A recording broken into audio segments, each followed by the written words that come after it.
Secondly, we have to understand the dominance of selfishness, the dominance of selfishness. The fascination with living for pleasure and the dominance of selfishness. Has there ever been a society as self-centered as this? Has there ever been a society this egotistical, this consumed with its own agenda? Pride and self is elevated and exalted. It has been for years and years and years. Psychologists have created this thing called self-esteem. That is a satanic idea. You're not as important as you think you are. You're far less important than you think you are, and so am I. So are all of us. You're not better than you think you are. You're worse than you think you are. You are far worse than you think you are, and so am I. In God's eyes, you are inconceivably sinful. In your own eyes, you're something wonderful.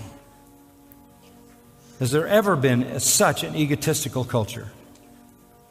You know, I look back at some markers. I remember watching a football game on television many years ago, and I saw the first time a football was spiked in the end zone. Look at me. That was never done. I played football in high school and college. When I went into the end zone to score a touchdown, I dropped the football and went back and thanked my teammates. Then it became, look at me. Draw attention to me. I remember when Muhammad Ali said, I am the greatest. He didn't leave a legacy of boxing in the world. He left a legacy of ego in the world. That's like a byword for the culture. I'm the greatest. I'm the greatest. What? Why? He took a whole generation and moved them into the psychology of self-esteem.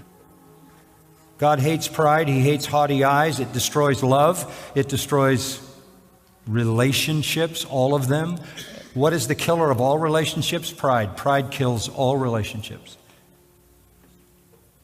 It kills care, it kills sacrifice, it kills kindness, it kills the supreme virtue of all virtues, humility. Only humble people love. That's why Proverbs 8:13 says, pride and arrogance I hate, says the Lord. Proverbs 11:2 says, when pride comes, then comes dishonor.